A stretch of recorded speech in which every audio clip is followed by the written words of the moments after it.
Assalamualaikum warahmatullahi wabarakatuh. Salam guru penggerak. Perkenalkan, saya Ranti Fahli Hafsari, calon guru penggerak angkatan 10 Jakarta Barat, DKI Jakarta. Pada kesempatan kali ini, saya ingin menunjukkan video aksi nyata modul 1.4 mengenai diseminasi budaya positif di sekolah saya SDN Rawabuaya 07. Selamat menyaksikan. Bismillahirrahmanirrahim. Assalamualaikum warahmatullahi wabarakatuh. Selamat siang dan salam sejahtera untuk kita semua. Puji dan syukur kita panjatkan kehadiran Allah Subhanahu wa Ta'ala karena berkat rahmat dan hidayahnya kita dapat berkumpul di siang hari yang sangat cerah ini dalam rangka diseminasi penerapan budaya positif untuk memenuhi tugas pendidikan guru penggerak kami dan juga untuk menyampaikan informasi yang sudah kami terima selama kurang lebih 2 bulan ini. Serta salam tarukan mari kita aturkan kepada baginda kita Nabi Muhammad SAW. Yang terhormat Wakil Kepala Sekolah Bidang Guru Bapak Andi Mustafa SPD, kepada yang terhormat Ibu Andi Nurhafiyah SPD selaku Wakil Kepala Sekolah Bidang Kesiswaan, yang terhormat Bapak dan Ibu Guru Pendidik SDN Rawabuaya 07 yang sangat-sangat kita banggakan. Terima kasih atas kehadirannya dan keluangan waktunya untuk hadir di siang hari ini. Dan untuk membuka acara ini, mari bersama-sama kita membaca basmalah.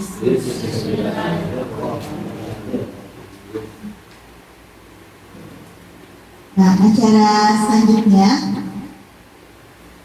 sebelum kita mulai masuk ke materi, mari kita bersama-sama menyanyikan lagu Indonesia Raya. Hadirin dimohon untuk berdiri.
Hadirin dimohon untuk duduk kembali.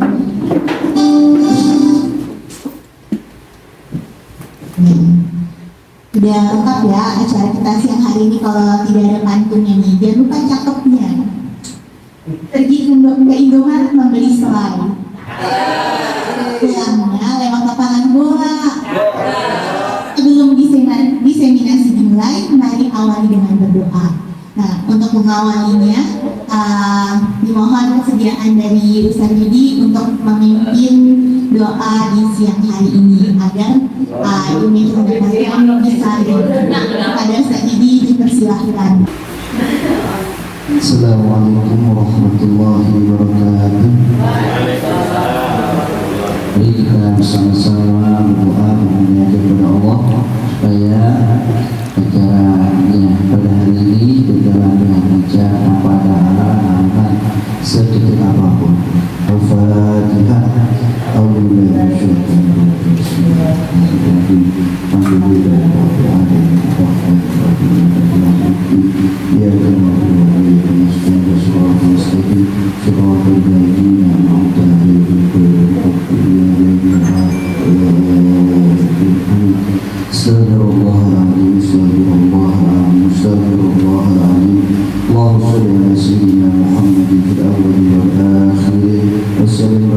الله وكل صحابة رسول الله أجمعين الحمد لله رب العالمين إلا شاكر إلا ناعم حمدا يعافي نعمته ويكافئ مزيدا يا ربنا لك الحمد ولك الشكر لجلالك وجهك وعظيم سبحانك اللهم صل على سيدنا محمد وعلى آل سيدنا محمد نبي الأمي وعلى آله وصحبه وسلم اللهم ياسر ياسر ولا تعسر وتمم بالخير برحمتك ارحم الراحمين ربنا آتنا في الدنيا حسنة وفي الآخرة حسنة وقنا عذاب النار وصلى الله على سيدنا محمد وعلى آله وصحبه وسلم سبحان ربك رب العزة عما يصفون على المرسلين والحمد لله رب العالمين آخر الكلام السلام عليكم ورحمة الله وبركاته.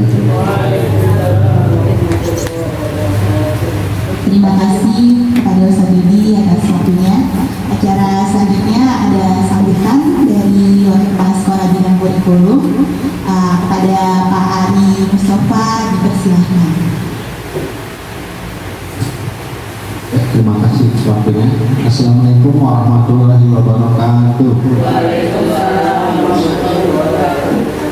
Yang saya hormati Ibu Ani Nurhafia selaku Wakil Kepala Sekolah Bidang Kurikulum dan Bidang Kesiswaan, yang saya hormati Bapak Ibu Guru, Teknik, dan yang saya hormati yaitu Pak Boy dan Bu Ranti selaku calon guru penggerak angkatan 10. Ya, di sini ada beberapa yang ingin saya sampaikan. Yang pertama yaitu sekolah mendukung penuh kegiatan yang dilakukan oleh Pak Boy dan Bu Ranti dalam rangka diseminasi, yaitu menyeminarkan apa yang sudah Bapak dan Ibu dapat di program calon guru penggerak. Ya. Yang kedua yaitu semoga kegiatan ini bermanfaat bagi kita semua dan apa yang diseminarkan Bapak Ibu guru bisa pahami, ya, bisa dimengerti dan mungkin bisa dipraktekkan, ya. Karena guru penggerak ini hubungannya yaitu dengan kurikulum merdeka sekarang ini. Jadi rohnya di guru penggerak itu adalah rohnya kurikulum merdeka, ya. Semoga kegiatan ini mempunyai nilai manfaat bagi sekolah, khususnya meningkatkan mutu sekolah, ya, mutu sekolah, mutu pendidikan di Indonesia di zaman generasi Z dan generasi sekarang, yaitu kita sosok generasi alpha, ya. Mungkin dengan pembelajaran yang berbeda, tidak seperti dahulu, ya, dalam menghadapi generasi A, generasi Z, sekarang menghadapi generasi alpha. Oke. Mungkin yang terakhir yaitu saya ucapkan ya selamat kepada Pak Boy dan Bu Ranti, ya, sudah mewakili 07 untuk tahun ini.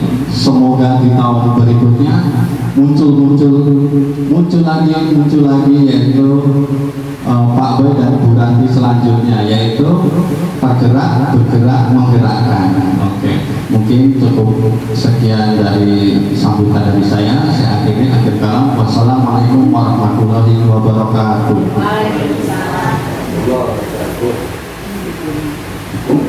Terima kasih Pak Ari atas sambutannya. Yang pertama, hari ini saya belajar bagaimana memanajemen siswa agar dalam proses sekolahnya lebih menarik. Oke, yang kedua, belajar tentang kebutuhan dasar manusia, belajar 5 posisi kontrol guna, belajar tuntas kebijakan kelas, belajar tentang segitiga restitusi. Yang bisa saya pelajari adalah cara membuat keyakinan kelas dan posisi kontrol guru yang baik adalah sebagai manajer. Yang saya pelajari hari ini tentang segitiga restitusi dan cara membuat kesepakatan kelas, perbedaan kesepakatan kelas dengan keyakinan kelas. Oke. Yang keempat, belajar tentang hukuman yang positif dan hadiah untuk peserta didik. Yang selanjutnya hari ini kita belajar tentang penerapan disiplin kelas dengan membuat kesepakatan keyakinan kelas dan guru bertindak sebagai manajer di dalam kelas. Hari ini saya belajar bahwa disiplin adalah belajar, Jadi orang yang tidak disiplin adalah orang yang tidak belajar. Nah, selanjutnya hari ini kita belajar tentang keyakinan kelas dengan kontrol diri terhadap siswa dalam pembelajaran, bertindak sebagai manajer oleh manajer. Wah, ini Bu Laras kayaknya. Jangan dikasih nama, tahu Bu Laras. Dari diseminasi yang sudah disepakati, saya mendapatkan pengetahuan baru tentang disiplin positif, membedakan hukuman dan cara anak agar merasa lebih baik lagi. Hari Jumat saya belajar tentang disiplin positif, di mana kita harus menetapkan kepada siswa untuk menanamkan karakter lebih baik untuk diterapkan di kelas agar kita suasana kelas yang kondusif. Selanjutnya, hari ini materinya menyenangkan, yaitu disiplin positif yang mencakup tentang restitusi, sangat baik untuk diterapkan di dalam kelas agar tercipta suasana yang kondusif. Kalau saya bisa rangkum ke rata-rata, pertama belajar tentang yang namanya disiplin ya Bu ya, sepakat ya. Yang kedua tadi posisi guru yang paling baik adalah posisi manajer. Kemudian apalagi di sini bagaimana mendisiplin murid, membuat keyakinan, apa beda keyakinan dan kesepakatan kelas. Jadi itu 3 poin yang saya dapatkan dari kesimpulan hari ini. Baik, tepuk tangan dong buat kita semua. Silakan saya. Nah, jadi kesimpulannya nih, saya simpulkan. Ternyata disiplin positif itu tujuannya menanamkan motivasi pada murid-murid untuk menjadi orang yang mereka inginkan dan menghargai diri sendiri dengan nilai-nilai yang mereka percaya. Ketika murid-murid memiliki motivasi tersebut, mereka telah memiliki motivasi intrinsik yang berdampak jangka panjang. Dan nantinya motivasi ini tidak akan terpengaruh pada adanya hukuman atau hadiah. Jadi kita harus membangun motivasi, jangan hanya terfokus pada ada hukuman atau ada hadiah yang akan nanti kamu dapatkan, tapi ternyata motivasinya yang harus kita bangun. Lalu mereka akan tetap berperilaku baik dan berlandaskan nilai-nilai kebaikan, karena mereka ingin menjadi orang yang menjunjung tinggi nilai-nilai yang mereka hargai atau mencapai suatu tujuan mulia. Wah, nih luar biasa ya pembahasan kita hari ini. Kita beri apresiasi untuk diri kita semua. Dari saya, GWODGOB, good job. Nah, oke. Nah, seperti biasa sebelum kita akhiri, pantun dulu, jangan lupa cakepnya. Kalau ada sumber di ladang, boleh saya menumpang mati. Kalau ada umur yang panjang, boleh dong kita presentasi lagi.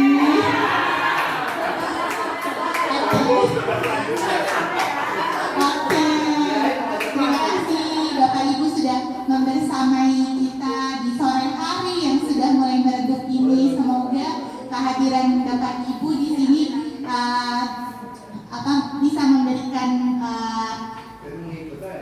insight yang baru atau pemahaman yang baru tentang bagaimana kita harus mengontrol anak murid, lalu menguasai kelas itu seperti apa. Nah, oke, kurang lebihnya kami mohon maaf. Saya akhiri. Assalamualaikum warahmatullahi wabarakatuh. Terima kasih, salam dan bahagia, bergerak, tergerak dan menggerakkan. Terima kasih semuanya. Kita foto dulu sini semuanya. Terima kasih semuanya Bapak Ibu.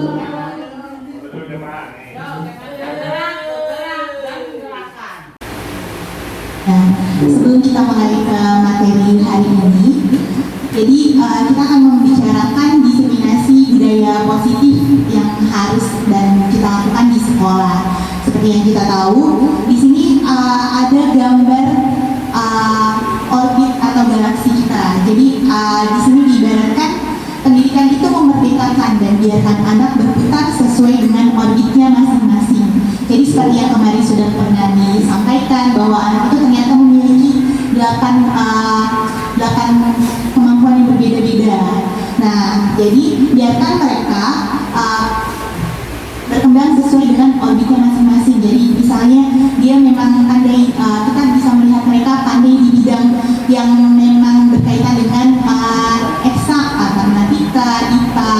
Kita bisa tuntut mereka ke arah situ, tapi kita tidak bisa memaksakan, wah ternyata anak ini tidak bisa keterampilan dalam hal seni, ya memang itu bukan bakatnya. Jadi tugas kita memang seperti itu. Jadi kita harus melihat bakat yang dimiliki anak masing-masing. Nah, ini yang kedua, tidak ada penumpang di pesawat ruang angkasa karena kita semua adalah kru. Jadi kalau misalnya Bapak Ibu sudah ada yang pernah naik pesawat luar angkasa? Belum ya, saya juga belum Bapak Ibu. Tapi siapa kita bisa lihat biasanya di film atau di televisi. Nah di situ kan di pesawat luar angkasa itu memang tidak penumpangnya itu semuanya berupa kru. Jadi diharapkan kita semua di dalam kelas terutama menjadi masing-masing orang yang memang memiliki keinginan untuk sama-sama maju gitu. Jadi bukan hanya kemauan gurunya saja yang ingin kamu harus pintar, tapi anaknya nggak mau. Nah itu tugas kita tuh, bagaimana caranya supaya nanti kalau misalnya apa yang kita harapkan, yang kita impikan, anak-anak juga memiliki hal tersebut. Lanjut. Nah, biar semangat nih, ada ice breaking. Di sini ada tepuk 1, 2, 3. Nih, gimana caranya? Kan biasanya kalau misalnya kita di sekolah tuh tepuk 1, oke, tepuk 2, semangat. Nah, kalau ini berbeda nih. Tepuk 1 itu berarti kita bilang gitu ya. Tepuk 1, tepuk 1, nah, kalau tepuk 2, kalau tepuk 3, gitu. Jadi tadi ingat-ingat, tepuk 1 itu dari A kanan, tepuk 2 itu hi ke kiri, tepuk 3 itu berarti gitu ya. Oh iya bisa kalau ada. Nah, jadi nanti saya akan sebutkannya secara acak. Nanti kita lihat nih, berarti ini bukti konsentrasi karena ini sudah siang hari, panas, cerah. Boleh. Kalau misalnya mau menuju ke orang itu juga nggak apa-apa. Coba ya, kita tes. Ingat, kita 1, 2, dan 3. Ya, iya tepuk 1 dulu. Tepuk 1. 2. Oke.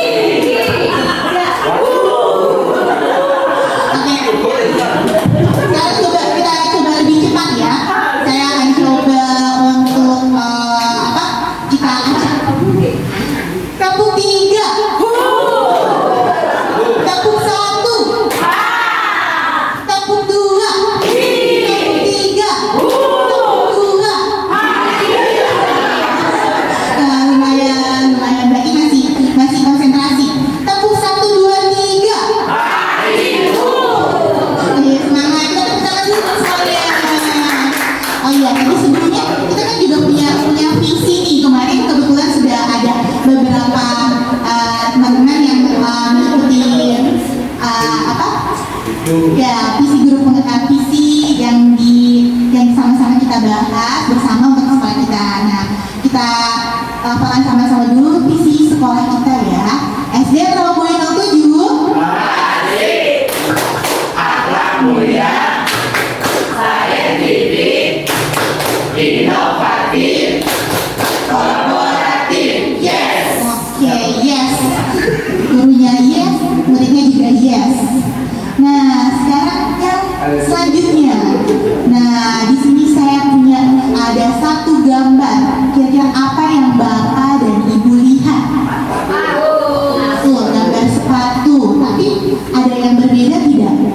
Kira-kira sepatunya kenapa ya? Coba. Oh, karena coba Bu Senti. Ya, sepatunya sendirian, nggak ada pasangannya. Nggak ada pasangan, katanya. Gimana kalau kita cari pasangannya? Jadi harus berpasangan ya. Ternyata sepatu itu biar supaya bisa dipakai kemana-mana. Lalu ada lagi tidak? Selain sepatunya hanya satu.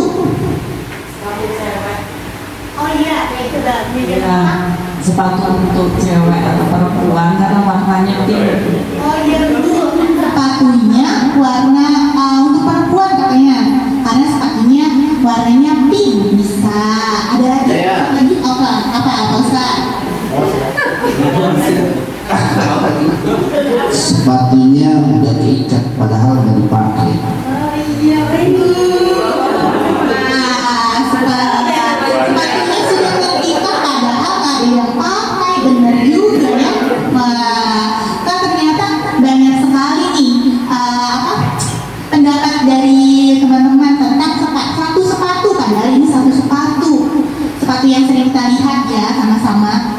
Nah, ternyata ini karena kita itu memiliki otak kita nih ternyata ada perannya masing-masing. Jadi di sebelah kiri berbeda, di sebelah kanan berbeda. Kalau yang di sebelah kiri itu berkaitan dengan kemampuan dalam berbahasa, berhitung, dan juga berpikir, menganalisa, analytical thinking.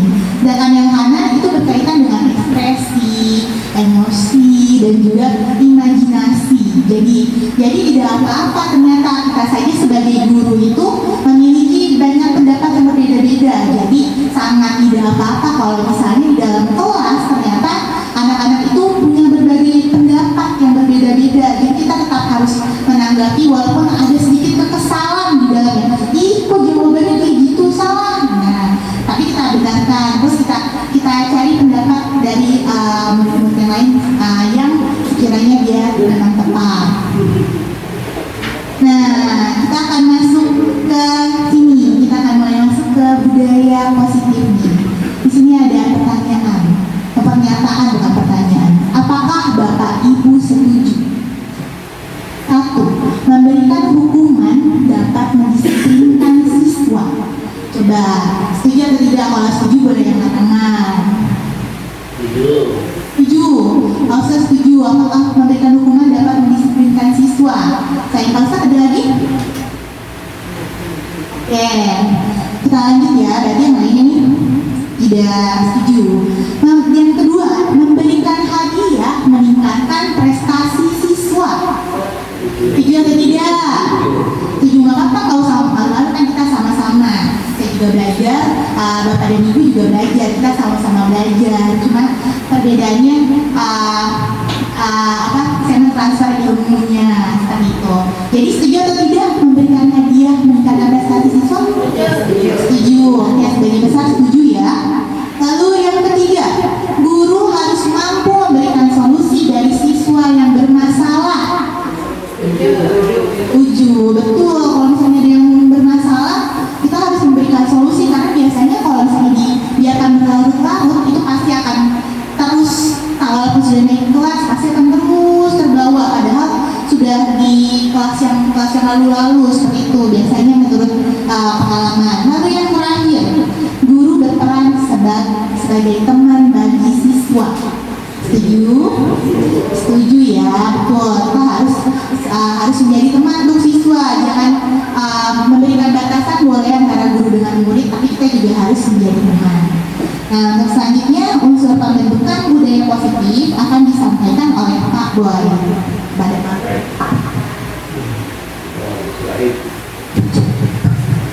Ya, terima kasih Bapak Ibu.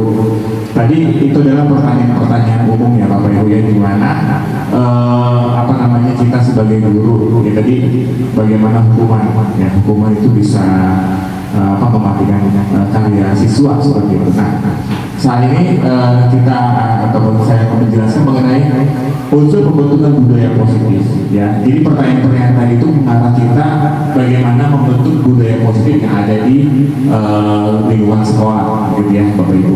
Nah, ada pun beberapa unsur pembentukan budaya positif. Pertama itu disiplin positif, itu kita mengenal dulu ya. Disiplin positif adalah nilai kebajikan universal. Apa sih nilai kebajikan gitu? Ya, saya search di Google ternyata kebajikan itu kebaikan sebenarnya, tapi kebaikan yang berlebih dari kebaikan gitu. Nah, contohnya yaitu santun gitu. Terus apalagi yang kebajikan secara umum, tolong menolong, baik seperti itu. Nah, hal-hal yang kebajikan itu merupakan juga unsur membentukkan budaya positif. Yang kedua, motivasi, hukuman, dan penghargaan dari restitusi.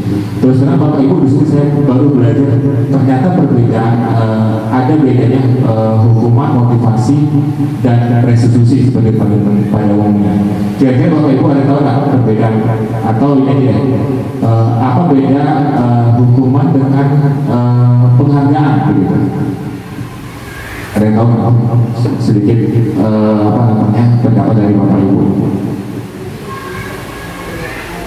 Ya, apa sih bedanya hukuman dengan penghargaan dulu?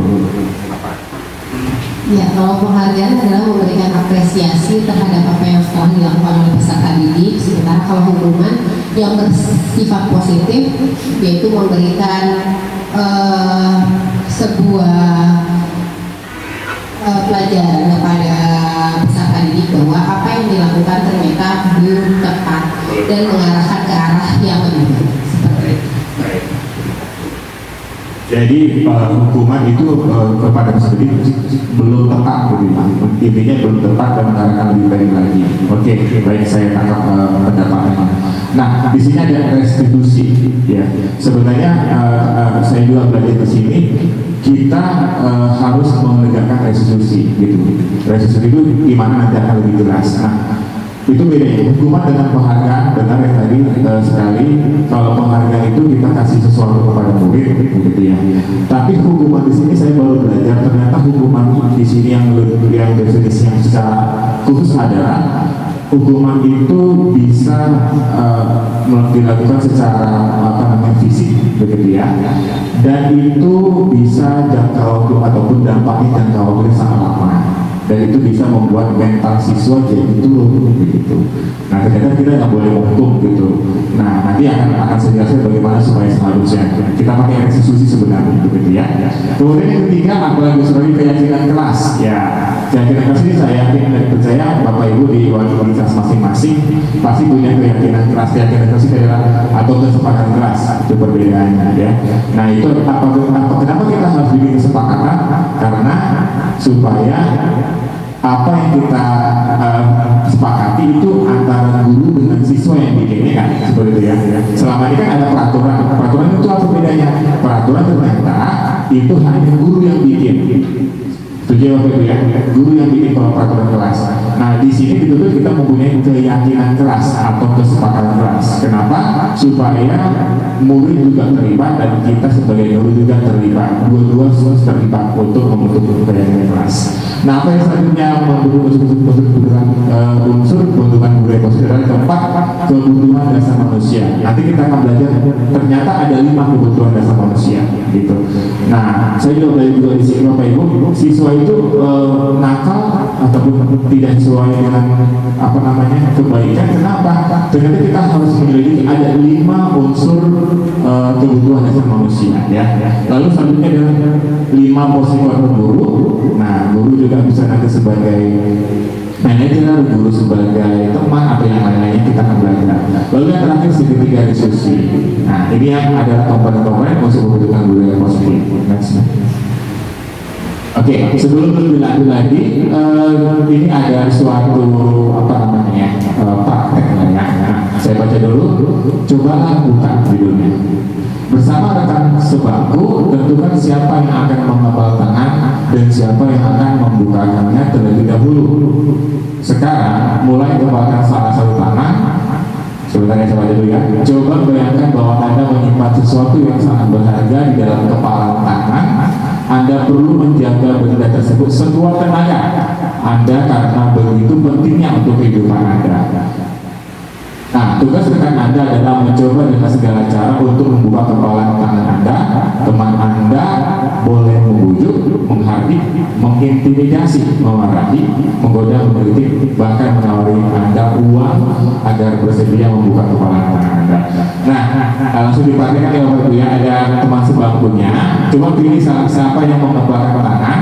siapa nanti yang membujuk gitu loh. Silakan coba ini ya. Oke, sudah dilihat. Nah, yang mengepalkan tangan, kepalkan tangannya, tunjukkan kepada temannya gitu. Nah, sebelum itu bayangkan yang di kepala itu adalah sesuatu yang berharga, sesuatu yang berharga.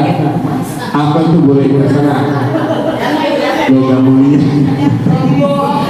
emas, surat-surat berharga. Coba. Nah, sudah dibayangkan. Jangan sendiri gitu. Nah, kepala tangannya, kepala tangan teman. Kamu udah pernah? Kayaknya yang lain ya. Oke, satu aja Pak. Pilih yang mana? Pak apa atau Pak Yudi gitu kan? Yang kepala tangan. Nah, yang dulu siapa? Satu aja Pak yang milik yang memegang. Berarti Pak Ustadz yang mengepalkan tangan. Berarti iya, Pak yang dulu.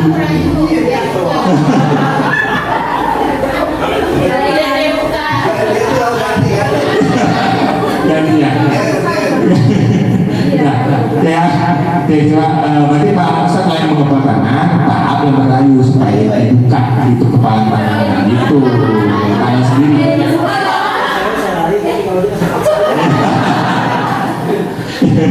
Oke ya, oke. Nah, siap semuanya. Sekali lagi kepalkan tangan ini, satu yang temannya dan satu lagi Pak Rayu. 1, 2, 3. Terserah. Aku kasih dulu.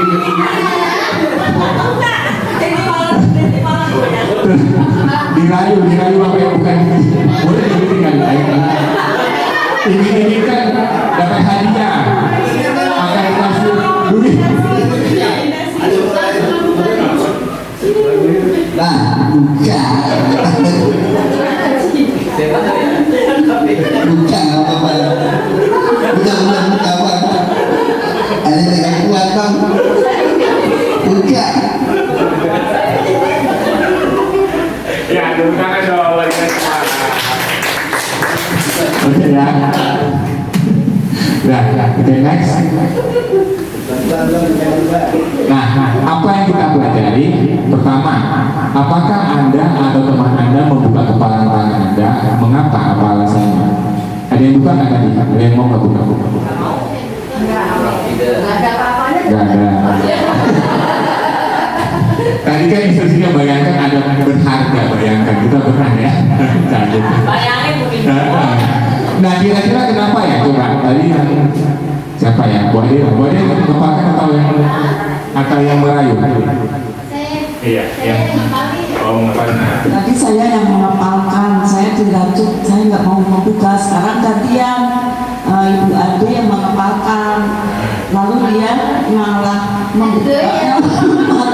Saya kritik, malah dia bergoyang, tapi tangannya tetap mengepal. Nggak dibuka, lalu dia malah memberi tanda saya ini. Berarti tidak dibuka. Kira-kira kenapa? Karena saya kan dibuka nomor 1. Kenapa nggak dibuka? Pas dibuka dikasih cinta.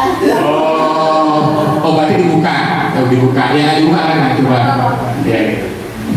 Iya, tadi saya ngepal tangan, kemudian dibujuk sama Bu Apri. Saya nggak buka, soalnya Bu Apri nyuruhnya memaksa. Saya nggak mau.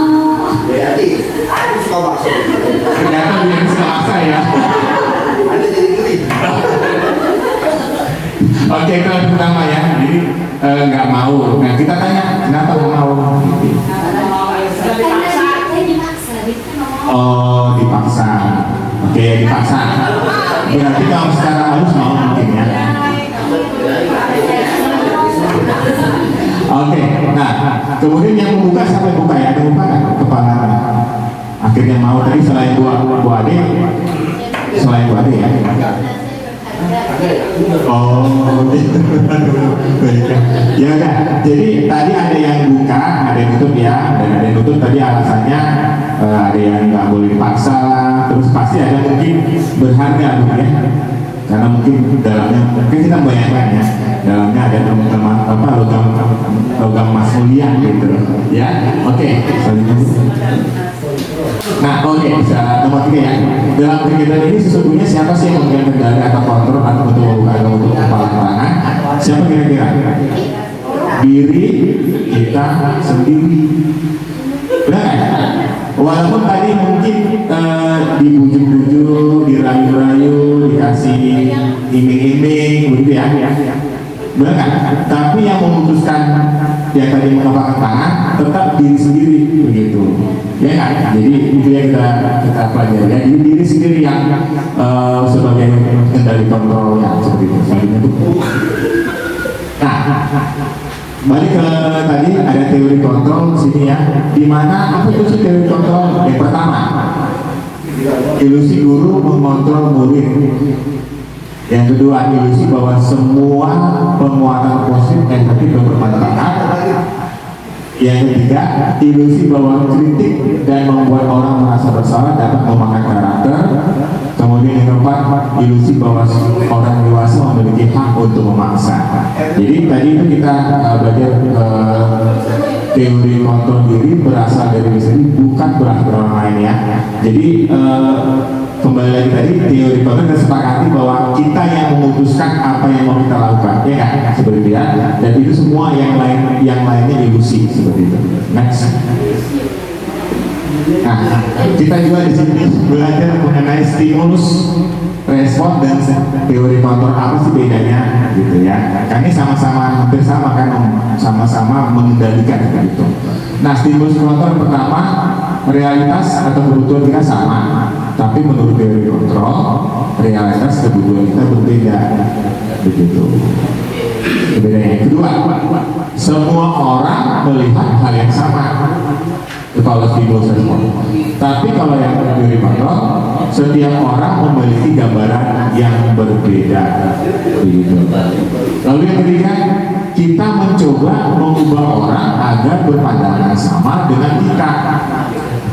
Sementara dari kontrol, kita berusaha memahami pandangan orang lain tentang dunia. Lalu selanjutnya, perilaku buruk dilihat sebagai suatu kesalahan atau stimulus. Dari kontrol, semua perilaku memiliki tujuan. Lalu selanjutnya, orang lain bisa mengontrol saya menurut teori stimulus respon. Untuk teori kontrol, hanya Anda yang bisa mengontrol diri Anda. Lalu selanjutnya, saya bisa mengontrol orang lain. Tapi menurut teori kontrol, Anda tidak bisa mengontrol orang lain. Ini sedikit saya baru belajar, ternyata benar. Kita tidak bisa mengontrol orang lain. Kita hanya bisa memberikan sesuatu dari dia, tapi tidak bisa mengontrol. Kemudian apa solusi yang terakhir? Penguasaan ada pada saat rujukan gagal. Tapi teori mengatakan kolaborasi dan konsensus menciptakan pilihan-pilihan baru. Jadi kita diharapkan mempunyai teori kontrol ini. Next. Oke, nah selanjutnya kita kembali disiplin positif ya. Seperti yang tadi judul hari ini kan budaya positif, salah satunya disiplin positif. Nah, apa itu disiplin positif? Kita belajar dulu. Disiplin positif itu berasal dari kata disiplina, yang artinya belajar. Disiplin mengacu kepada disiplin diri dan berdisiplin diri sendiri yang memiliki tanggung jawab terhadap apa yang dilakukannya berdasarkan nilai-nilai yang diyakini. Lalu apalagi definisi disiplin positif merupakan salah satu penerapan disiplin yang bertujuan guna untuk menumbuhkan kesadaran serta memberdayakan peserta didik tanpa imbalan atau reward atau ancaman. Begitu. Ini tidak ada penghargaan, tidak ada reward dan ancaman.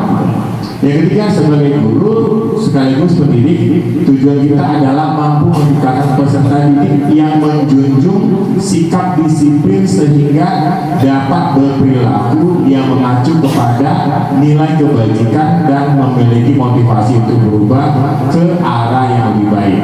Nah, ini pengertian disiplin positif tadi ya. Intinya adalah kita nggak boleh menghukum murid atau siswa, tapi kita harus mendisiplinkannya. Ya makanya di kurikulum 2013 ya, kata hukum nggak boleh lagi, tapi disiplin gitu. Kenapa? Disiplin ini dia lebih bagaimana anak itu kita bisa mencari solusi dari masalah yang apa yang dia alami begitu. Masuk.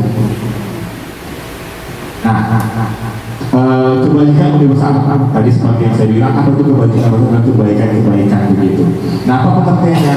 Nilai atau prinsip mulia yang telah disepakati bersama lepas dari suku bangsa, agama, bahasa maupun latar belakang yang dianut secara luas. Ya, seperti tadi pasti di negara manapun sudah tahu apa itu sopan, ya kan?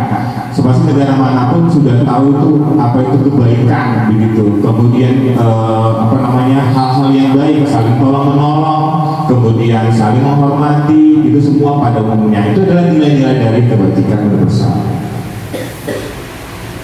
Oke, kebajikan universal di sini ada 4 poin yang mau kita bahas. Yang pertama, menurut profil pelajar Pancasila, ya apa itu kebajikan besar? Beriman, bertakwa kepada Tuhan Yang Maha Esa, berakhlak mulia, mandiri, bernama krisis, berkebinekaan global, gotong royong kreatif. Ya, seperti yang saya rasa sudah kita mengetahuinya. Menurut Ibu Primary Years program PYP, toleransi itu toleransi, rasa hormat, integritas, mandiri, menghargai, antusias, empati, pengetahuan, kreativitas, kerjasama, percaya diri, dan komitmen.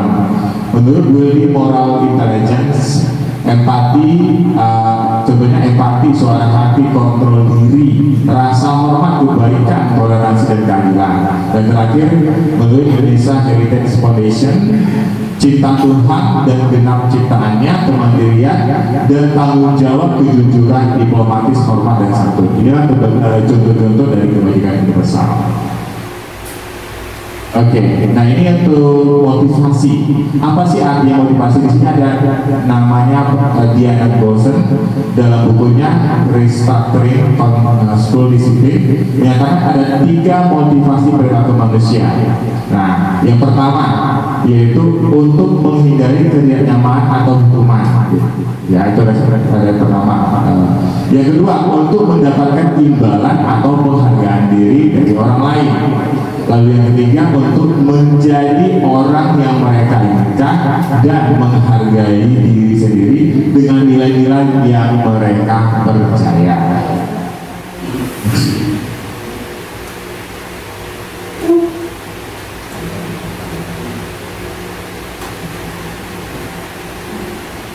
Nah, seperti yang tadi yang saya jelaskan di awal, apa sih perbedaan hukuman, konsekuensi, dan restitusi? Ternyata berbeda Bapak Ibu, ya. Kalau hukuman itu tidak terencana, ya, tiba-tiba mendadak. Peserta didik tidak dilibatkan bersifat satu arah, bersumber dari pemotong pimpinan atau hukuman psikis dan fisik. Ternyata hukuman itu dia seperti ini, tiba-tiba anak itu kita hukumkan, kita beri hukuman, dan hukuman itu mendadak begitu, dan itu dia biasanya fisik dia. Yang kedua, konsekuensi. Nah, bedanya konsekuensi apa itu? Konsekuensi itu adalah terencana, disepakati, peserta didik dibuat tidak nyaman. Jadi bukan peserta nyaman, guru selalu memonitor peserta didik. Berarti gini ya, kita memplototi siswa itu aja, jangan bersih. Jadi dia nggak nyaman, awas kalau bersih, gitu. Awas kalau bersih. Jadi peserta didik tidak merasa nyaman. Itu termasuk konsekuensi. Ternyata tidak boleh, tidak diharuskan, boleh. Nah, yang ketiga ini restitusi. Apa itu restitusi? Restitusi itu proses penciptaan kondisi peserta didik untuk memperbaiki kesalahan, kolaborasi dengan peserta didik yang mengajarkan peserta didik ikut mencari solusi. Ya, sebentar. Jadi restitusi ini seperti ini.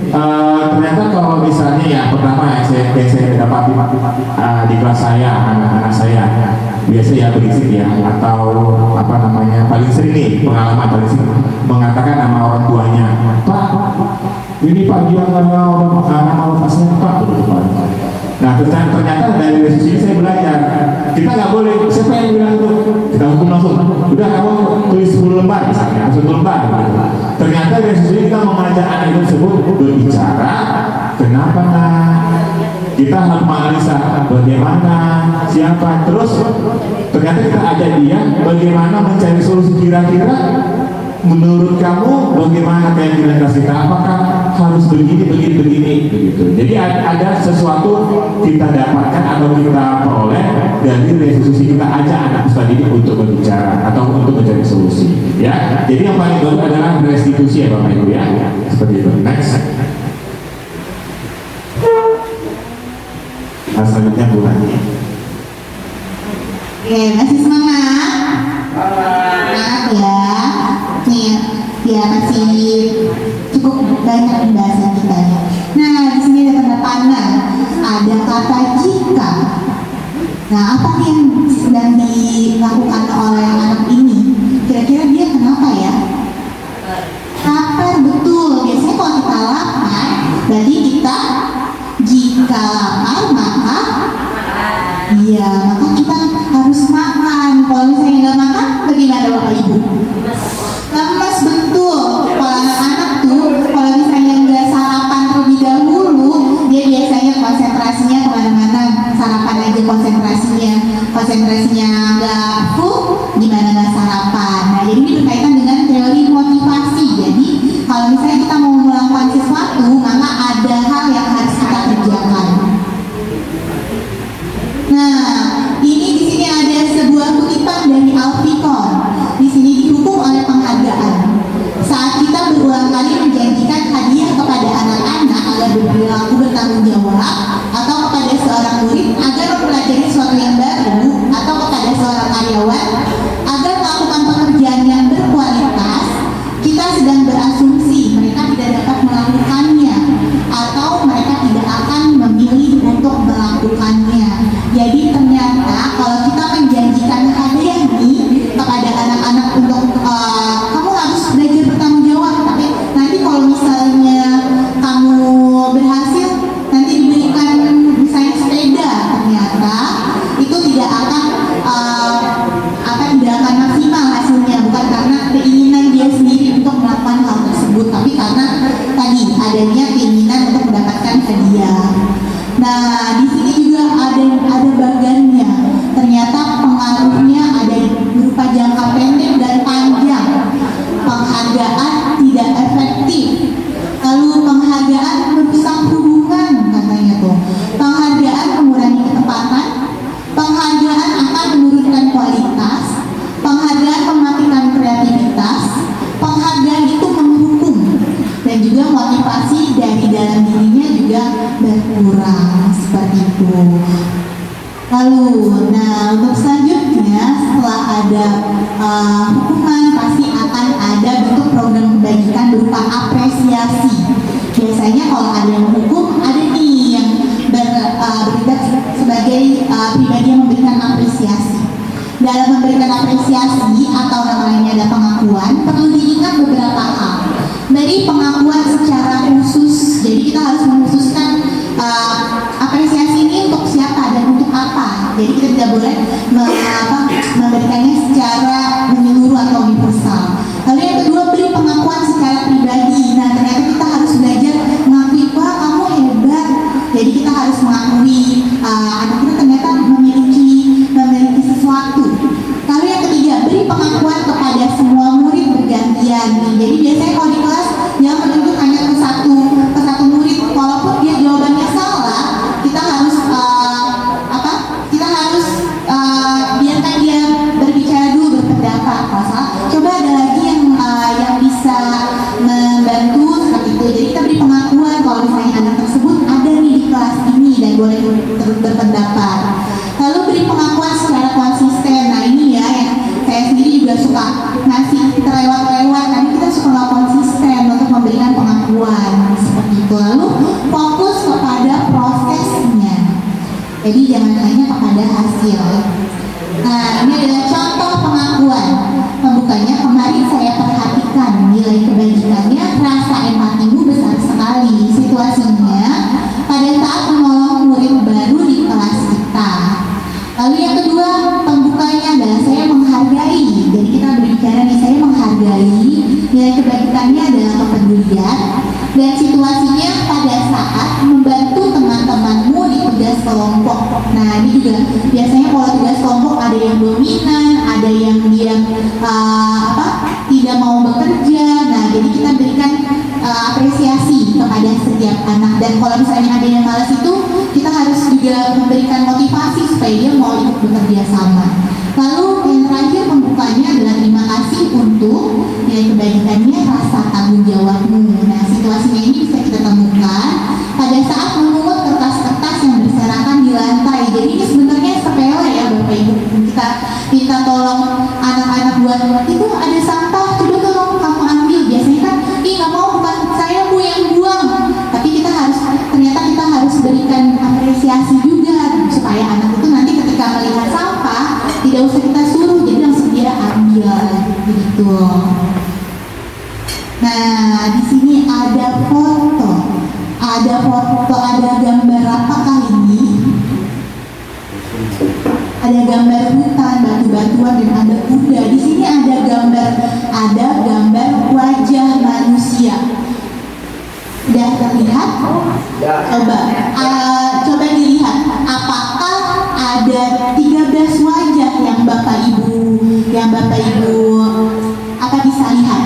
Karena di sini ada 13 wajah ternyata. Coba kita akan lihat apakah masih konsentrasi di sore hari yang cerah ini.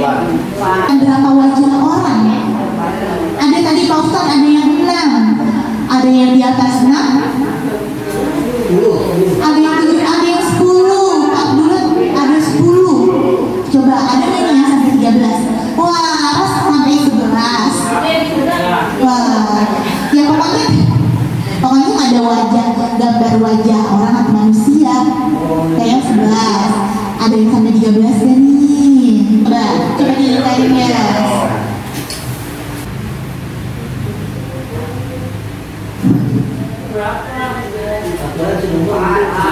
Kasih nomor aja nih. Ada tuh yang besar. Coba yang besar. Kalau kurang anu tuh bawa wadah coret-coret. Jangan dong. Kau boleh gitu dekat kau kan kita.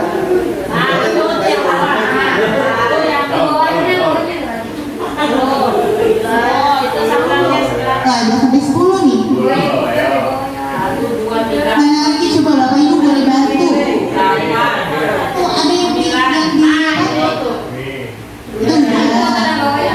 Nah, itu pas di sebelahnya. Sebelah kiri sana lo. Kalau kurang anu tuh kayak baju putih. Sebelah kiri di bawah. Wah ada berapa Mas? Ada 12 ya? Coba satu lagi katanya 13 wajah. Coba dihitung lagi Pak Bro.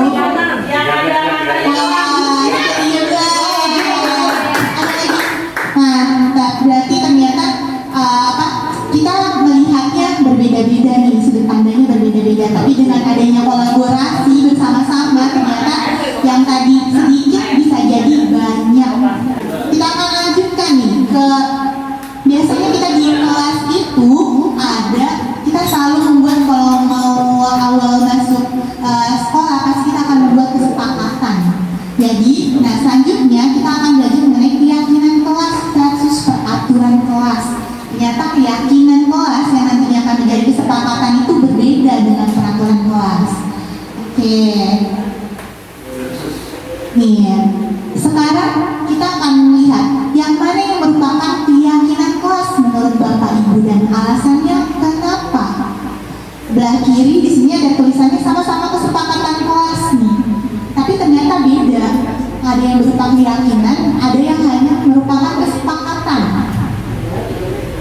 Yakin itu kan berarti kita sama yang percaya. Kira-kira yang di sebelah mana? Yang di sebelah kiri atau yang di sebelah kanan? Yang setuju yang di sebelah kiri merupakan keyakinan?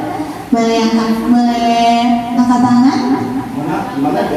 Yang ini, yang sebelah kiri ini yang ini maksudnya ini. Yang ada datang tepat waktu, mengucapkan salam, menjaga kebersihan sekolah, berdoa sebelum dan sudah kegiatan aktif dalam pembelajaran dan tertib. Ini yang sebelah kiri.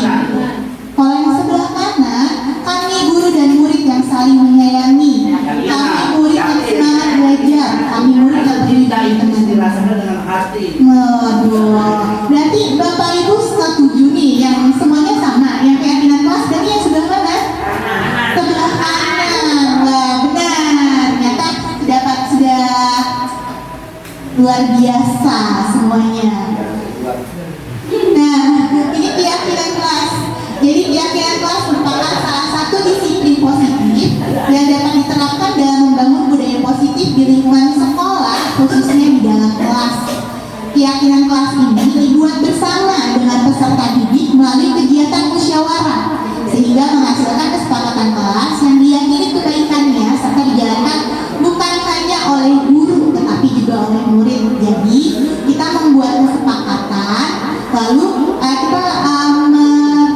menyampaikan keyakinan dan murid-murid juga sama satu persatu, lalu dari keyakinan itu menjadi kesepakatan. Nah, di sini ada peraturan dan keyakinan kelas, tapi keyakinan kelasnya masih kosong nih. Peraturannya selalu kembalikan buku ke tempatnya. Kira-kira keyakinan kelasnya berupa apa? Kalau misalnya ada buku dipinjam harus dikembalikan. Kira-kira apa? Apa berkaitan keyakinan kelasnya dengan tanggung jawab atau kepedulian atau menghargai orang lain? Kira-kira keyakinan kelasnya kalau mengembalikan buku itu berkaitan dengan apa? Tanggung jawab. Setuju. Kalau peraturan yang kedua, dilarang mengganggu orang lain. Kalau dilarang mengganggu orang lain, kira-kira keyakinan kelasnya berarti apa? Kamu jangan, Bu, dia suka menggangguin saya, Bu. Tas saya diambil, dikeluarin isinya. Berarti dia melanggar, dia betul iseng. Berarti dia melanggar keyakinan kelas bagian apa tuh? Dia tidak apa ya? Dia tidak apa? Dia tidak tertib, betul. Terus apakah anak tersebut menghargai benda milik temannya? Tidak, berarti dia tidak menghargai, betul. Lalu yang ketiga, hadir di sekolah 15 menit sebelum pembelajaran dimulai. Disiplin, betul. Terutama dalam disiplin waktu. Lalu yang keempat, dilarang melakukan kekerasan. Nih, keyakinan kelasnya apa nih? Dilarang melakukan kekerasan. Kekerasan itu berarti termasuk nyubit temennya, pukul, bully, itu dalam namanya apa berarti? Keyakinannya. Kalau dilarang melakukan kekerasan berarti anak-anak diajarkan untuk apa ya? Harus, nah itu menyayangi teman, berarti saling menyayangi, betul. Wah, ini hebat nih Bu SD Rawabuaya luar biasa. Terus dilarang menggunakan narkoba. Wah, ini agak berat ya, dilarang menggunakan narkoba. Apa kira-kira keyakinan kelasnya? Oh, itu mabuk. Kalau narkoba itu kan berarti baik untuk kesehatan atau tidak? Tidak ya. Berarti keyakinan kelasnya betul bisa dilarang menyakiti diri sendiri atau menjaga kesehatan. Lalu bergantian atau menunggu giliran, antri, betul. Gunakan masker, disiplin, menjaga kesehatan, disiplin juga bisa. Apakah menggunakan maskernya pada saat kita kemarin pada saat pandemi saja? Tidak ya, pada saat apa? Iya betul, sedang flu, menjaga teman-teman yang lain. Iya betul nih, ada contohnya. Berarti kita apresiasi dulu nih bro. Berarti kita sudah menerapkan keyakinan. Lalu boleh pulang Bu kalau anak lagi sakit. belum waktunya, sebentar lagi. Yang terakhir, jangan berlari di kelas atau koridor. Apa keyakinannya ya? Betul, ketertiban bisa. Nah, selanjutnya langkah membuat keyakinan kelas. Iya, silakan dilanjutkan. Ya, masih semangat nggak Bapak Ibu? Ya. Jadi, oke. Ya. Hah? Ya. Nah, oke ya. Jadi tadi apa namanya sudah dibahas yang mengenai keyakinan kelas. Gitu. Jadi kita menyuruh, ayo anak-anak bikin keyakinan yang kalian tuliskan keyakinan kelas. Itu yang mau dituliskan. Yang kedua, guru dan siswa mengulas keyakinan yang telah ditulis. Jadi ketika anak-anak sudah menuliskan, mungkin biasanya di sticky notes ya biasanya ya, terus sementara gitu. Nah lalu dibahas. Kemudian ketika guru dan siswa memilah keyakinan kelas yang penting, kan biasanya kan tidak boleh telat Pak, terus tidak datang tepat waktu Pak, itu kan bersama telat begitu ya. Atau tidak berisi Pak, tidak mengganggu, berisi dengan mengganggu sama, ya kan? Jadi kita begitu. Lalu yang keempat, mengubah keyakinan kelas menjadi kalimat positif, ya, kalimat-kalimat positif. Kita yakin kita ubah kata-kata mereka menjadi kalimat-kalimat yang positif, begitu. Kemudian mengecek dan menyemangati keyakinan kelas, begitu. Dicek satu persatu, lalu disepakati keyakinan kelas. Oh, kita pilih yang ini ya. Nah, kesepakat semuanya. Kalau sudah sepakat tidak. Oke. Next. Nah, ini ada kesepakatan atau keyakinan kelas dari kelas saya dengan Bu Ranti. Kelas Bu Ranti menyepakati siswa harus hadir tepat waktu. Ya, yang kedua, selalu menjaga kebersihan. Yang ketiga, wajib memakai seragam sesuai dengan ketentuan pakaian seragam di sekolah. Yang keempat, berperilaku sopan, santun, saling menghormati, saling menghargai, dan sama yang lain. Yang selanjutnya, bertanggung jawab terhadap perbuatannya. Yang kelima, meminta izin jika ingin melakukan kegiatan selain kegiatan belajar di kelas. Nah, ini adalah contoh yang sudah diberlakukan di kelas 5B. Di kelas saya kelas 4C, yang pertama, memakai seragam yang rapi. Ya, ini paling anak-anak paling sering ya, wajib terbuka-buka. Yang kedua, berdoa sebelum dan sesudah belajar. Oke. Tuh, yang ketiga, saling tolong-menolong. Nah, saling tolong-menolong ini saya selalu menasihati, bukan tolong-menolong dalam hal memberi jawaban. Ya, tolong-menolong misalnya nanya jatuh atau apa, jangan diketawain saja. Justru anak pada ketawa ya, pada sering seperti itu ya. Yang keempat, masuk kelas tepat waktu. Ini kembali. Yang kelima, menjaga kebersihan kelas. Nah, ini ya contoh-contoh dari keyakinan atau kesepakatan kelas yang sudah kami terapkan di kelas kami masing-masing. Nah, kita kembali ke kebutuhan dasar manusia. Tadi kan unsur juga ya membuat budaya positif. Ternyata harus tahu kita kebutuhan dasar manusia. Nah, kebutuhan dasar manusia itu apa? Kebutuhan dasar manusia adalah segala bentuk yang kita lakukan untuk mendapatkan apa yang kita inginkan. Segala hal yang kita lakukan pasti memiliki tujuan tertentu, serta seluruh usaha yang kita lakukan adalah dalam rangka agar kebutuhan dasar kita terpenuhi dengan baik. Ya, jadi contohnya berarti segala sesuatu apa yang kita inginkan itu intisari dari kebutuhan dasar manusia. Nah, ada beberapa kebutuhan dasar manusia, ada 5. Yang pertama yaitu bertahan hidup. Nah, contohnya di sini sandang, pangan, papan, ini berhubungan dengan kebutuhan primer ya pasti ya, yaitu makan dan lainnya. Yang kedua, penguasaan, harga diri, prestasi, memimpin, diakui, didengar dan yang lain. Mungkin ini kita lihat ketika kita temukan pada saat ada murid baru ya masuk ke kelas, pasti si anak tersebut ingin dihargai, ya nggak sih seperti itu ya, ingin dihargai, ingin dikenal sama teman-temannya gitu ya. Lalu yang ketiga, berkesenangan ya, kita itu bermain, tertawa, humoris, antusias. Ternyata anak-anak ya di sini kita pelajari kebutuhan dasar mereka memang bermain gitu loh Bapak Ibu. Jadi kalau memang mereka bermain di kelas, ternyata memang kebutuhan mereka. Jadi ketika kita ganggu, dia jadi melawan seperti itu. Nah, ini kita mensiasati, ternyata itu kebutuhan juga mereka harus bermain. Lalu yang keempat, kasih sayang dan rasa diterima, yaitu berbagi, kerjasama, menjadi bagian dari kelompok. Nah, ini juga ya, kalau ada anak-anak yang baru atau anak yang kurang pergaulan, biasanya mereka pengen ini. Ini kekurangan mereka, pengen mereka diterima dan ada kasih sayang. Lalu kebebasan apa itu? Mencoba hal baru, mampu mengendalikan diri, memiliki pilihan. Jadi anak itu memang ada beberapa anak pengen dia bebas. Pak mau coba yang ini, Pak mau ini seperti itu dia. Pak ini apa Pak? Jadi banyak pertanyaan-pertanyaan dan itu adalah ternyata kebutuhan dasar mereka. Gitu. Nah, ini implementasi kebutuhan belajar peserta didik yang ada di sekolah kita ya. di sini ada kebutuhan ada main gadget, kemudian makanan tiap makan.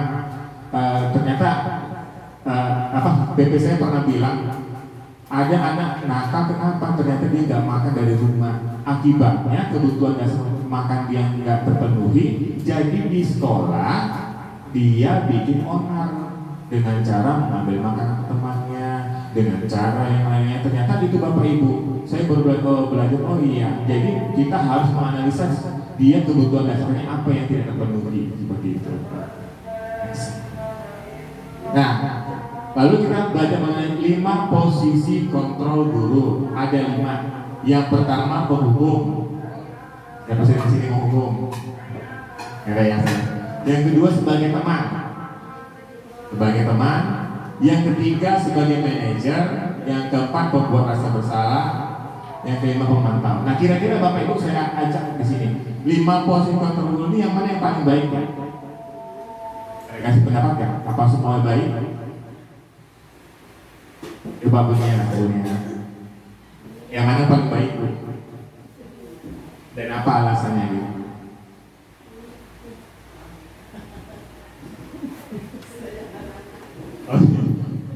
Ya, yang paling depan yang paling manis Bu Hani sih. Yang paling baik menurut saya teman. Jadi anak tidak merasa sungkan atau merasa terbebani atau merasa takut kepada gurunya. Teman ya, tepuk tangan dong buat Bu Hani. Yang baru datang ini, yang belum makan aja, kasih pendapat. Yang mana paling bagus? Kalau menurut saya yang bagus adalah manajer. Kenapa? Karena siswa itu harus kita tuntun arahnya agar dia lebih bagus. Karena manajer itu adalah mengatur tujuan daripada pembelajaran dia. Itu Pak. Aduh, kelihatan guru yang terbang tinggi ya. Selanjutnya Bu. Oke. Ya. Nah, ini 5 posisi kontrol guru. Saya hanya kasih gambaran sedikit saja, begitu ya. Di mana memang dari yang tadi Bapak Ibu ada Bu Ani bilang mengatakan temannya, kalau Pak Baktiar manajer. Itu tergantung sebenarnya jawabannya. Tergantung siapa yang kita ajarkan dan apa kendalanya. Jadi yang tadi kembali lagi kita kebutuhan dasarnya anak itu apa yang belum terpenuhi, seperti itu. Memang baik kadang-kadang sebagai teman kepada anak-anak, tapi jangan terus-menerus karena pasti anak-anak tersebut bisa bahasanya jadi main-main sama kita, seperti itu, agak menghargai. Nah, manajer juga bisa, di mana manajer kita membimbing di semua lengkap, seperti itu ya. Nah, ini dia sedikit coba yang saya guru berbuat. Penghukum. Biasanya kalau guru penghukum ini menghardik, menunjuk-nunjuk, menyakiti gitu.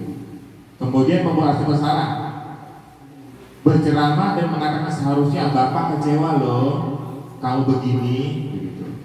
Nah, kalau sebagai teman membuat alasan-alasan untuk muridnya gitu. Kalau sebagai pemantau menghitung dan mengukur. Nah, kalau sebagai manajer kita sebagai mengajukan pertanyaan-pertanyaan. Nah, ini memang Pak manajer ini lebih bagus. Kenapa kamu berbuat demikian, Nak? Kenapa begitu, Nak? Begitu. Nah, next. Oke. Nah, ini ada contoh penerapan 5 posisi kontrol guru di mana kasus peserta tidak mengenakan atribut lengkap pada saat kegiatan upacara bendera.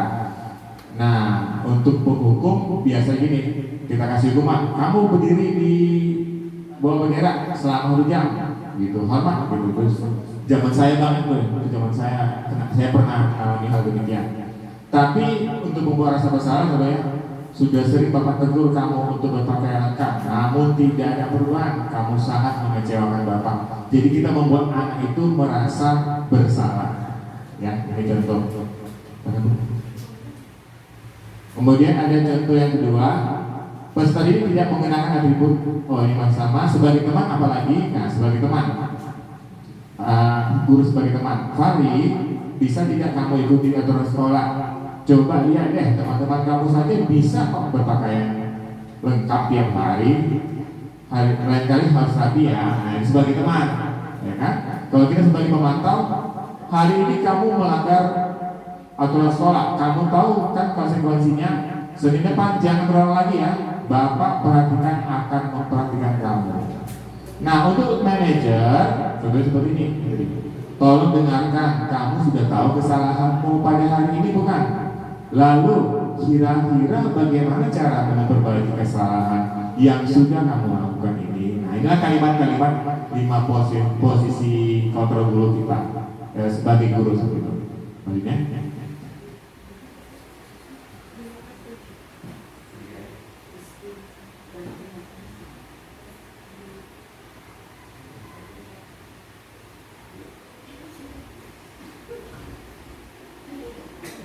Nah, oke. Ini ada kelanjutannya nih, masih tentang posisi kontrol. Apakah aku, kalau ada kata-kata Bapak Ibu kecewa sekali dengan kamu. Nah, berarti ini kita sudah ada di posisi kontrol yang mana? Tadi ada penghukum, pembuat rasa bersalah, lalu teman, pemantau, dan juga ada sebagai manajer. Kira-kira kalau Bapak Ibu kecewa sekali dengan kamu, kita sudah ada di posisi kontrol mana tuh kalau misalnya seperti itu? Membuat rasa bersalah, coba kita lihat. Betul, wah, luar biasa. Terus selanjutnya ada kata-kata kamu tidak pernah benar mengerjakannya. Nah, ini posisi kontrol yang mana kah? Menghukum. Coba kita lihat. Betul, wah, hebat. Luar biasa, konsentrasinya masih ini. Kalau ada selanjutnya nih, tolong anak-anak dengarkan Bapak Ibu. Nah, betul. Wah, hebat ya, bisa langsung paham nih. Selanjutnya, kamu tidak akan pernah selesai kalau cara belajarmu seperti ini. Ayo, sebagai apa? Sebagai kamu tidak akan pernah selesai kalau cara belajarmu seperti ini. Tadi masih ada tuh, pemantau, coba kita lihat. Betul, betul. Nah, yang selanjutnya, apa rencanamu dalam menyelesaikan masalah ini? Manajer, betul, luar biasa. Ini berarti yang paling baik dari hal ini tuh kita ada di posisi yang mana sih? Posisi manajer, betul sekali ya. Ternyata sedikit banyak kita dalam posisi kontrol tuh kita sudah banyak melakukan hal yang ternyata pantesan anak ini selalu mengulangi. Ternyata memang cara kita yang salah menanggapinya dan mencarikan solusinya. Oke. Selanjutnya di sini ada segitiga restitusi. Nah, ini nih pembahasan yang terakhir menuju materi yang terakhir. Nah, jadi di segitiga restitusi ini tadi lanjutan dari posisi kontrol. Di dalam segitiga restitusi itu adalah suatu proses dialog yang dijalankan oleh guru agar dapat menghasilkan peserta didik yang mandiri serta bertanggung jawab. Jadi di dalamnya yang pertama ada kegiatan menstabilkan identitas. Jadi di sini ternyata kita harus menerapkannya berdasarkan prinsip membuat kesalahan adalah bagian dari proses pembelajaran. Maka, kita bisa mengkomunikasikan pada anak kata-kata seperti ini. Kalau kita tadi ada di posisi kontrol sebagai manajer, berbuat salah itu kodrat manusia, hal yang wajar. Lalu tidak ada di dunia ini manusia yang sempurna. Lalu yang terakhir, ibu bapak tidak mencari siapa yang salah, tetapi ibu bapak ingin mencari solusi di permasalahan ini. Jadi akan lebih baik kalau misalnya kita, walaupun dia berbuat salah, kita stabilkan dulu identitasnya. Kamu memang salah, tapi ayo kita sama-sama cari solusinya. Karena di dunia ini tidak ada manusia yang sempurna. Lalu selanjutnya, setelah menstabilkan identitas, ada validasi tindakan yang salah. Jadi ini berangkat dari prinsip setiap perilaku berupaya memenuhi kebutuhan tertentu. Kata-katanya bisa seperti ini. Apa alasan kamu melakukan tindakan tersebut? Tadi misalnya tadi ada kasus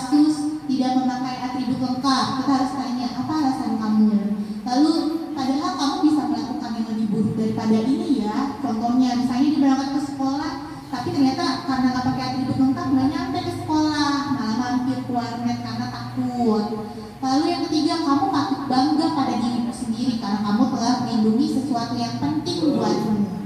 Lalu yang terakhir, kamu boleh mempertahankan sikap itu, tapi kamu harus menambahkan sikap yang baru. Jadi dia boleh tuh seperti itu, tapi harus ada sikap baru yang ditambah. Lalu selanjutnya adalah kegiatan menanyakan keyakinan. Jadi ini berdasarkan prinsip teori kontrol bahwa kita pada dasarnya termotivasi. Jadi kita kembalikan lagi nih, kita sudah buat keyakinan dan kesepakatan, kita tanya, apa keyakinan kelas kita? Kenapa kamu tidak memakai atribut lengkap? Lalu nilai-nilai apa yang sudah kita sepakati bersama? Tadi kalau nggak pakai atribut lengkap berarti disiplinnya tidak ada, tanggung jawabnya tidak ada. Lalu yang ketiga, seperti apa gambaran sebuah kelas yang ideal menurut kamu?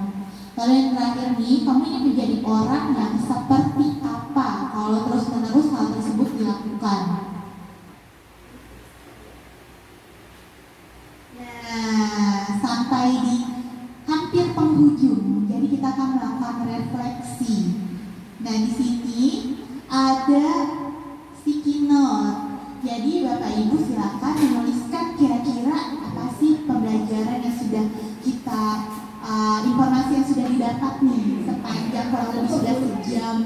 Ada nanti bagian dia akan diberikan kepada dari Pak Bos. Jadi jangan lupa ditulis nama dan ada refleksinya di situ. Kira-kira hari ini saya sudah belajar atau mengetahui tentang apa.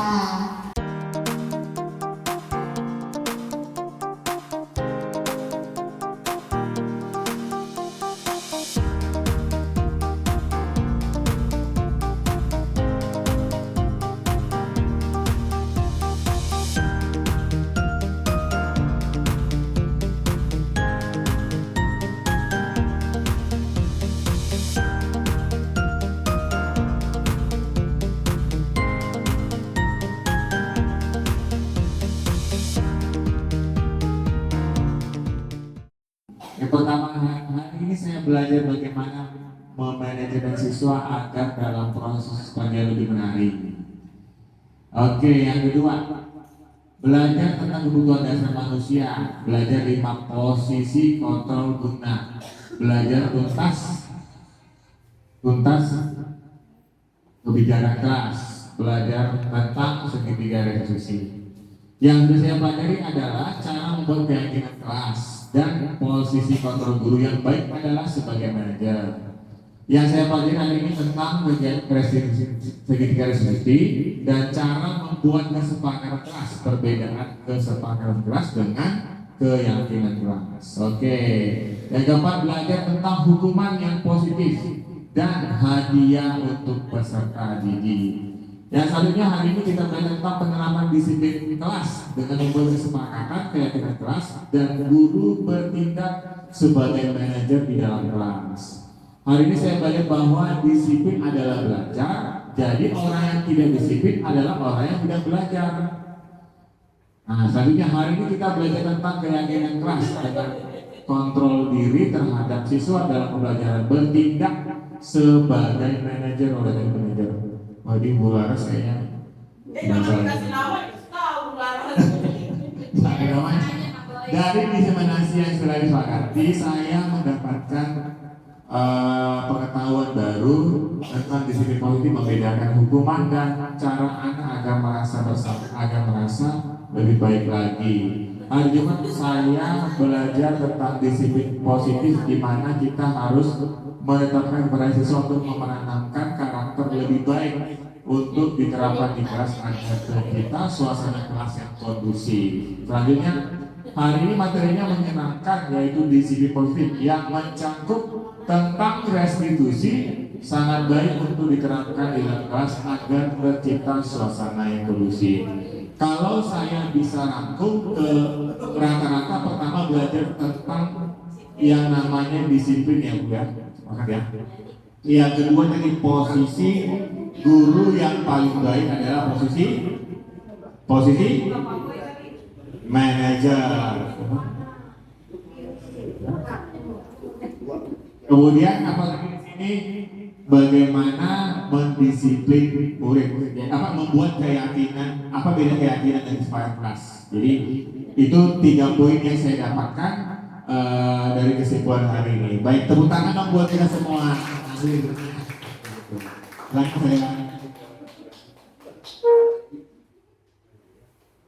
Nah, jadi kesimpulannya nih, bisa kita simpulkan.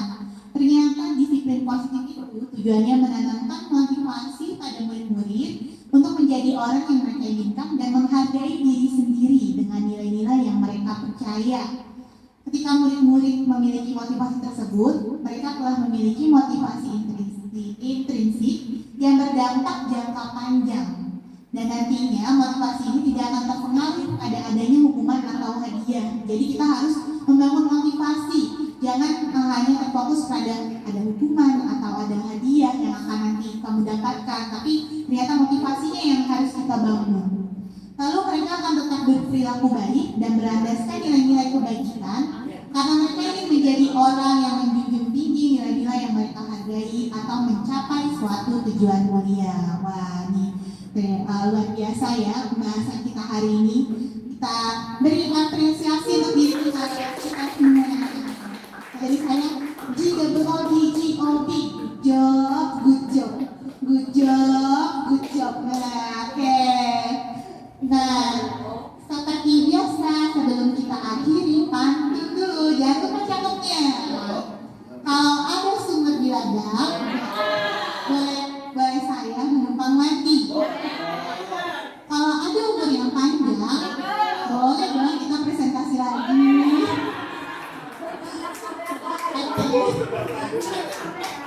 Oke, terima kasih Bapak Ibu sudah membersamai kita di sore hari yang sudah mulai meredup ini. Semoga kehadiran Bapak Ibu di sini bisa memberikan insight yang baru atau pemahaman yang baru tentang bagaimana kita harus mengontrol anak murid, lalu menguasai kelas itu seperti apa. Nah, oke, kurang lebihnya kami mohon maaf. Saya akhiri. Assalamualaikum warahmatullahi wabarakatuh. Terima kasih, salam dan bahagia, bergerak, tergerak, dan menggerakkan. Terima kasih semuanya. Demikian video aksi nyata diseminasi budaya positif di lingkungan sekolah saya. Semoga video ini dapat menginspirasi dan memberikan banyak manfaat. Akhir kata, semoga tergerak, lekas bergerak, dan mari menggerakkan. Assalamualaikum warahmatullahi wabarakatuh.